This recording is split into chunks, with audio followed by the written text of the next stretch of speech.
दिमाग खराब, इसको पता नहीं चला मेरी साड़ी फंसी हुई है। हंसरी है ये। मैम आपको शर्म नहीं आती है? आप भी एक लड़की हो, अगर आपके साथ ऐसा होता तो? आप हंस रहे हो। मेरी साड़ी वो क्या बोला खींच के लेके चला गया और अब मैं ऐसे कपड़ों में सड़क पे खड़ी हूँ। नहीं नहीं मैम, मैं हंस नहीं रही, बस आप ऐसी हालत में जा कहाँ रही हैं? सर तुमको क्या, तो तुम ये बताओ कि तुमको बिल्कुल भी तमीज नहीं है। अरे लड़की हो तुम, तुम्हारे साथ अगर ऐसा कोई होगा और तुम्हारे ऊपर कोई हंस रहा होगा तो? अरे सॉरी मैम, मेरी हंसी निकल गई। वैसे आप बताइए ना, आप जा कहाँ रहे हैं? वो मैं इंटरव्यू के लिए जा रही थी, उसके लिए स्पेशली मैंने साड़ी खरीदी क्योंकि इंटरव्यू में साड़ी पहन के जाएंगे तो अच्छा इंप्रेशन पड़ता है। और अब मेरे को शॉर्ट्स और इसमें जाना पड़ेगा। नहीं, मेरे को ऐसे जॉब नहीं मिलेगी। नहीं नहीं, आप एक काम करिए, आपको ऐसे शॉर्ट्स में जाना नहीं पड़ेगा। मेरे पास एक सूट है, अगर आप देखिए, अगर आपके काम आ जाते तो आप पहन लीजिए। सच्ची में? हाँ प्लीज, आप ना बहुत हेल्पफुल रहोगे। प्लीज ये सूट मुझे दे दीजिए, मैं बाद में आपको धोखे दे दूंगी। हाँ हाँ बिल्कुल, ये लीजिए ma'am. Thank you so much. आपको पता नहीं है कि आप मेरी कितनी बड़ी मदद कर रही है। मेरे को इस जॉब की बहुत जरूरत है, बहुत टाइम से मेरे को जॉब नहीं मिल रही और बस एक बार ये जॉब मिल जाए।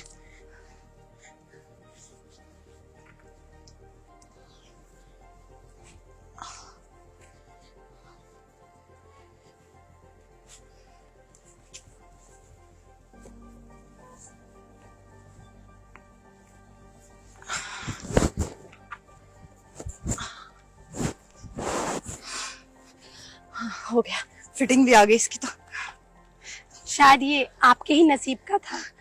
Thank you so much ma'am, और आई एम रियली सॉरी, मैंने आपके ऊपर गुस्सा कर दिया। वो गाड़ी वाला पागल ही है, उसको दिखा नहीं क्या कि मेरी साड़ी फंसी हुई है, और मैं चिल्ला भी रही थी, उसने सुना ही नहीं और आप हंसने लग गए तो मुझे लगा कि आप मेरा मजाक बना रही है। कोई बात नहीं, आपके साथ ये इंसिडेंट गलती से हुआ और मेरे साथ वो बस हंसी निकल गई और मेरा कोई गलत इंटेंशन नहीं था। वैसे आप इंटरव्यू के लिए कहाँ जा रही हैं? यहाँ पास में जेबी फाउंडेशन है ना, वहीं पर। ओह चलिए, मैं भी उसी साइड जा रही हूँ।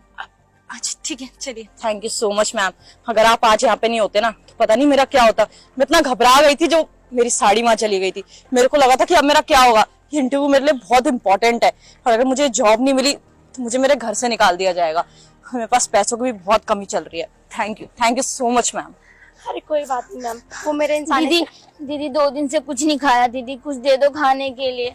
मैंने 2 दिन से भूखी हूँ, मैं पानी भी नहीं पिया, प्लीज खाने के लिए दे दो। अच्छा,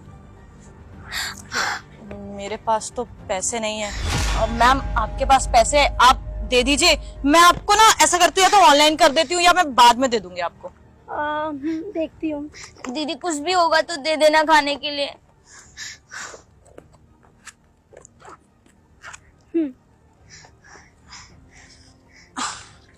थैंक यू मैम, ये लो कुछ खा लेना। शुक्रिया दीदी, आपका बहुत भला।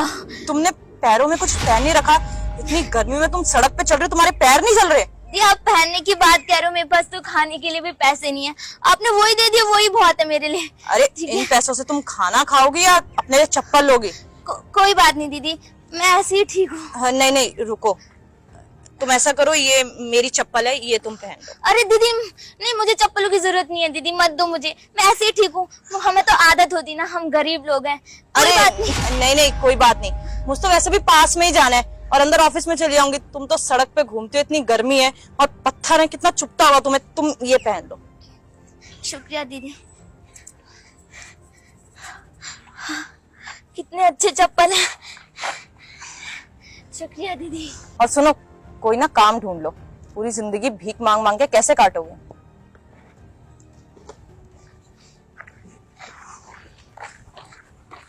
अरे आपने अपनी चप्पल उस भिखारन को दे दी और आप पूरे दिन इस तरीके से नंगे पैर रहने वाले हो? अरे नहीं, पूरे दिन का, अभी वहाँ ऑफिस जाऊंगी, वहां पर तो कोई दिक्कत होगी नहीं, फिर घर जाऊंगी, घर पे एक जोड़ी चप्पल और तो है ही, और वैसे भी उसको ज्यादा जरूरत थी। और मेरा क्या है, मुझे अगर जॉब मिल गई तो मैं और ले लूंगी। हाँ ठीक है ना, आ रहा हूँ जल्दी, क्यों टेंशन ले रही है? अबे अंधी है क्या, तेरे को दिखता नहीं है? एक आगे से मर्द आ रहा है और उस पर टकरा रही है तू।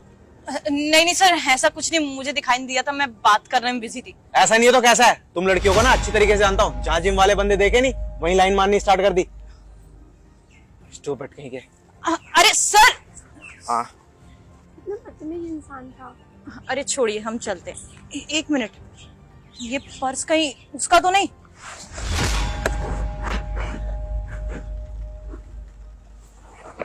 अरे वाह, इसमें तो इतने सारे पैसे हैं और कार्ड्स भी हैं। आपकी तो किस्मत चमक गई, रख लीजिए, आपके काम आएंगे। अरे नहीं नहीं, मैं कैसे रख सकती हूँ? ये तो उस आदमी का है ना, और उसकी मेहनत की कमाई है। मैं किसी की मेहनत की कमाई ऐसे थोड़ी ले सकती हूँ। अरे मैम रख लीजिए, आजकल कहाँ ईमानदारी और कहाँ उस चक्करों में पड़ रही हैं। इतने सारे पैसे, आपकी किस्मत चमक जाएगी। अभी आपके पास नौकरी भी नहीं है, रख लीजिए, आपके बहुत काम आएंगे। नहीं मैम, आपने सही कहा, आजकल इंसानियत बची का है। तो जो हम जैसे कुछ लोग हैं, उनको तो इंसानियत जिंदा रखनी पड़ेगी ना, नहीं तो ये देश को खत्म होने में टाइम नहीं लगेगा। और मैं किसी और के हक के पैसे ऐसे नहीं ले सकती। मुझे रातों को नींद ही नहीं आएगी कि मैंने किसी और के पैसे चोरी कर लिए। मैं दे ही देती हूँ उनको। सर सर, एक मिनट, मैं तुझे अभी कॉल करता हूँ। क्या है, तुम लोगों को और कोई काम नहीं है क्या? नहीं सर, वो आपका पर्स। पर्स चोरनी? तूने मेरा पर्स चुरा लिया? अरे नहीं सर, ऐसा नहीं है। वो अभी हम टकराए थे तो आपका पर्स गिर गया था, तो आपको तो आपका पर्स देने ही आ रही थी मैं। ऐसा है ना, ये नौटंकी मेरे सामने नहीं चलेगी। तुम जैसी लड़कियों को ना मैं अच्छी तरीके से जानता हूँ। पहले तो पर्स चुरा लेती हो, फिर सोचती हो कि इसको बुला के इनको पर्स वापस दे देते हैं, कुछ पैसे मिल जाएंगे। यही है ना तुम्हारा काम? देखिए सर, ऐसा कुछ नहीं है, आप एक बार चेक कर लीजिए आपकी सारी चीजें पूरी हैं उसमें। और अगर हमें पर्स चुराना ही होता तो आपको आगे क्यों वापस देते? पैसे तो पूरे हैं।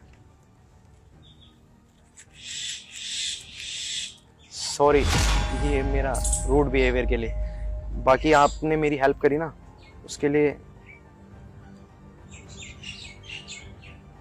ये कुछ पैसे रख लीजिए। नहीं नहीं सर, मैंने जो भी किया इंसानियत के खातिर किया। अगर मैंने पैसे ले लिए तो इंसानियत कहाँ ही रहेगी? ये तो लालच हो गया। अच्छा, मुझे नहीं पता था आज के टाइम पे भी लोगों के पास इंसानियत बाकी है, वरना तो हर कोई अपने स्वार्थ के लिए जी रहा है। अच्छा लगा आपसे मिलके, और उस बिहेवियर के लिए I am really sorry. It's okay sir. अरे पैसे क्यों नहीं लिए? जब दे रहा था तो ले लेती ना, काम आते तुम्हारे।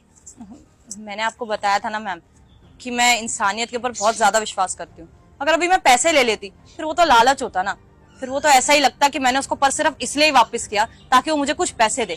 और भगवान ने मुझे दिमाग दिया है, हाथ पैर दिए हैं, मैं खुद पैसे कमा ही लूंगी। किसी और के पैसे लेके मुझे क्या ही मिलेगा?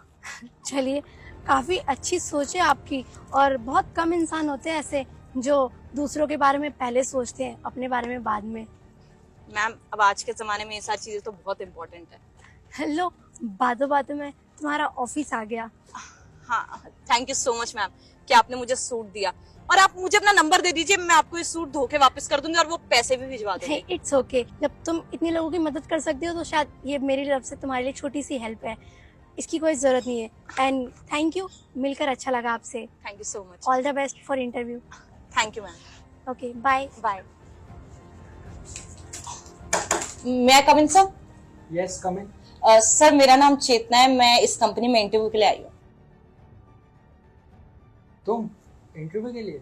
और ये कैसी हालत बना रखी है? वो एक्चुअली सर, यहाँ पर आते हुए मेरे साथ एक इंसिडेंट हो गया था। मैंने जो साड़ी पहनी हुई थी वो खराब हो गई। वहां पर तो एक भली मैम थी जिन्होंने अपना सूट दे दिया, तो मैं यही पहन आई। और मेरे पास सर टाइम भी नहीं था कि मैं घर वापस जाती और कपड़े बदलती। मैं ऑलरेडी इंटरव्यू के लिए बहुत लेट थी, इसीलिए इसमें ही आ गई। तुम्हारे पैर में तो ना जूते हैं ना चप्पल। वो सर, मेरे पास एक भिखारी आई थी और उसने अपने पैरों में कुछ भी नहीं पहना हुआ था। वो तो पूरा दिन धूप में ही घूमती रहती है, तो मुझसे उसका दर्द देखा नहीं गया और उसके पैर भी जल रहे थे, तो मैंने जो सैंडल पहने थे वो उसको उतार के दे दिए। तुम्हें क्या लगता है तुम्हारा इस हालत में सिलेक्शन हो जाएगा?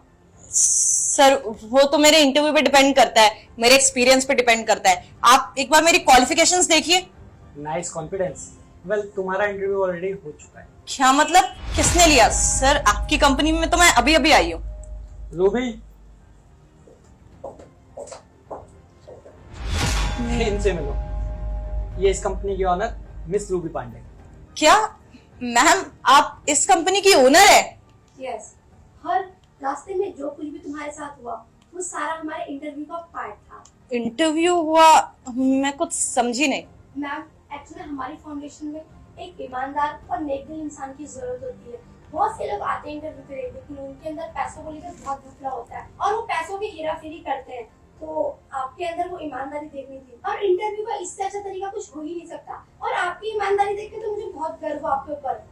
आपने दूसरे के पर्स को खोल के देखा तो नहीं, और किसी और के पैसे आपने उसको वैसे ही वापस कर दिए, वरना आजकल के टाइम में कौन ऐसा करता है? जिसको पैसे मिल जाते हैं वो तो उठा के अपनी जेब में रख लेता है ना। उसको तो लगता ही नहीं कि वो किसी और की मेहनत की कमाई होगी। उसे लगता है कि इसको मिला तो वो उसी की नसीब का हो गया। और हमारी कंपनी के नंबर 1 होने का एक और रीजन ये भी है कि जहाँ आजकल हर कोई क्वालिफिकेशन के पीछे भाग रहा है, हम लोग एम्प्लॉयज में क्वालिफिकेशन की जगह काबिलियत देखते हैं, जो आपने बखूबी है। Thank you so much ma'am. मुझे नहीं पता था कि इंसानियत रखने के बाद इतना कुछ मिल सकता है। आज तक तो मैंने देखा है कि जो इंसान किसी का भला करता है उसका तो हमेशा बुरा ही हुआ है। मैंने आज तक कितने लोगों की मदद करी है, वो इंसान तो शुक्रिया बोल देता है, लेकिन आसपास वाले लोग चिढ़ाते हैं, बोलते हैं कि तेरे पास पहले ही कुछ नहीं है, तू क्यों मदद कर रही है, तू अपना देख। सब लोग बस लालची बनना सिखाते हैं। आज पहली बार मेरी ईमानदारी मेरे काम आई है। ऑब्वियसली आती कि आप एक नेकदिल इंसान हो। आपने अपनी चप्पल उस लड़की को दे दी, ये भी नहीं सोचा कि गर्मी आपको भी लग सकती है, धूप में पैर आपके भी जलेंगे। इतनी इंसानियत किसके अंदर है? कौन दूसरों का भला सोचता है? तो यू आर सिलेक्टेड, कल से हमें ज्वाइन कर सकते हैं। मैम लेकिन मेरा इंटरव्यू, मेरी क्वालिफिकेशन, मेरे डॉक्यूमेंट्स। क्वालिफिकेशन से ऊपर इंसानियत होती है जो कि आपके अंदर है, और मेरे को एक काबिल इंसान ही चाहिए था जिसके अंदर इंसानियत हो। Thank you so much ma'am. Thank you sir. मैं इस कंपनी में दिल लगा के काम करूंगी, बहुत मेहनत करूंगी। Thank you. ओके।